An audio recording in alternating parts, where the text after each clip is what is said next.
Welcome to Sammy C Press. Today, we're going to answer the question, what is literature exactly? In homeschooling, we loosely follow classical education. With that came a lot of classical literature. Sammy C number 2 and 3 would ask me, what makes literature literature?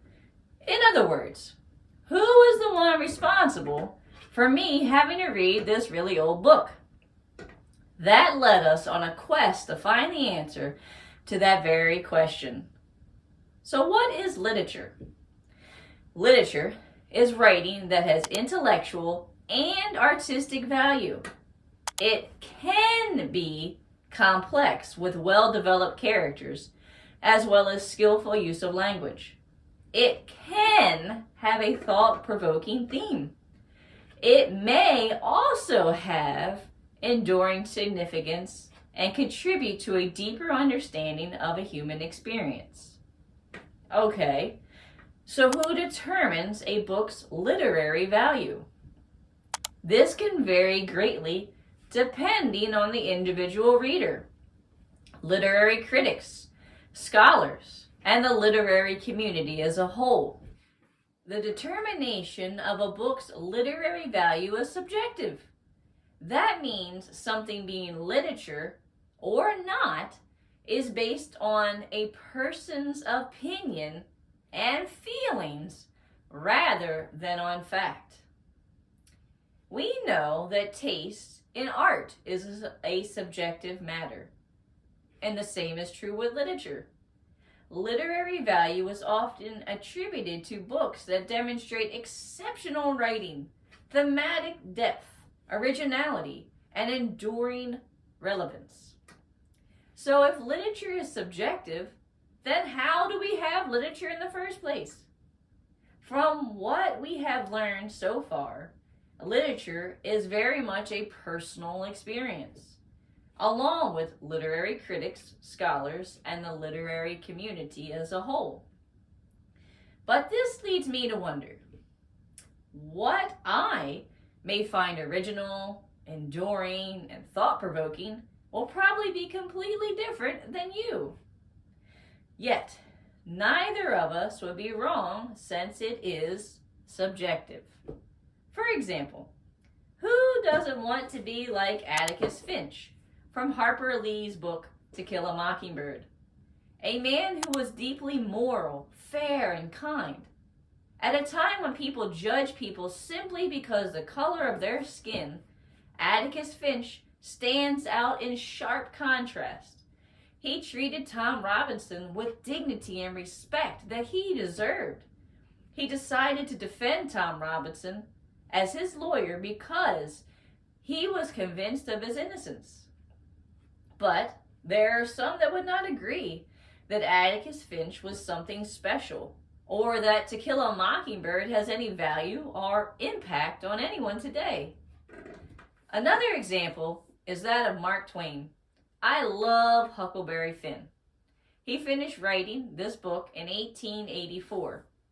Now we know slavery was abolished in 1865, but the novel takes place in Missouri in 1830s, 1840s, at the time when Missouri was considered a slave state.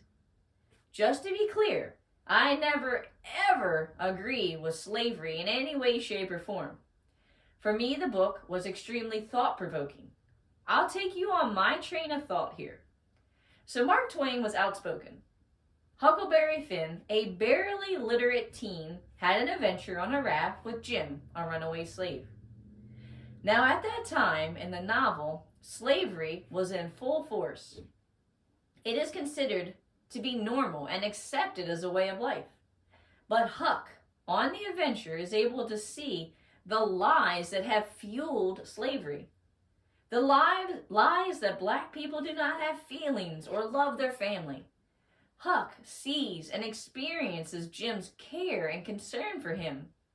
He learns that Jim's love for his wife, and he sees love that he has for him. Mark Twain is saying to us that if Huckleberry Finn, a barely literate teen, is able to see how wrong slavery is, and to question what people have assumed to be truth, and to change and question their own truth and thinking and view. That for me is what I would consider literature. When a writer can open one's eyes and change one's thinking and thought process for the good, or getting them to be able to see from a different point of view. Now, some will not agree. I personally love Jane Austen. I think her books are enduring masterpieces, ones that still have value for the reader today. But did you know that Mark Twain hated Jane Austen and her books? If it was up to him, her books would not be considered literature at all. So this makes me wonder, how is it that something that is so subjective can be so permanent of a requirement in school or so permanently considered literature? Well, what about classical literature?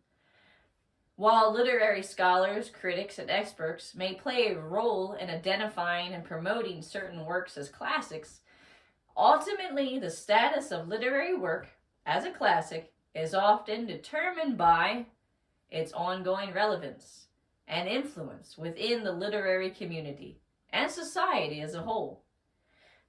With that definition, shouldn't what is considered literature be shifting and changing instead of remaining the same? Shouldn't students have more of a say on what the school sets as literature and what they are required to read? So, that leads us to the question, how are books chosen for school? Literature used in school is determined by the district, and each district should have a selection policy that explains the procedures it uses for selecting literature that reflects the school's educational mission, program, as well as the ages and interests of the students. I do not remember having the school board ever coming to me as a student and asking what interests I had. And some books that are required to be read in school have things that I as an adult would not like to read or even feel comfortable reading and do not want my child to read. And it makes us think, with certain books that are required to be read, what is the school's mission? What are they really trying to accomplish? Sammy C. number 3 wrote an interesting piece on his thoughts about why some books hold their status as literature, even if it no longer has ongoing relevance or influence. I'll read that to you now. It's called The Literary Scourge by Sammy C. 3. Literature, a scourge upon the young minds of our generation. Time better spent learning productive subjects is spent with literature, not only reading it, but also writing and oral reports. Granted, some literary works are testaments to human expression and thought, but even so, why should students be forced to read them? There are many books of this caliber written throughout time, but just a few are picked to be recognized as literature because they are famous. At a point, you have to ask yourself, are these books cultural icons because they are great works, or because everyone has to read them? How could these books fade in time with our current literary teaching setup? Their continuous and lasting impact on society is not deserved, but forced upon them and us. End of report. Now, I am not agreeing or disagreeing completely.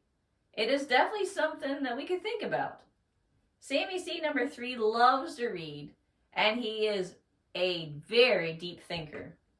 One of his favorite books is Little Women, and he wrote an out of this world report explaining how the book still has value today for the reader, and how the story is of friendship, growth, and self-discovery. I would love to hear your thoughts in the comments below. Until next time.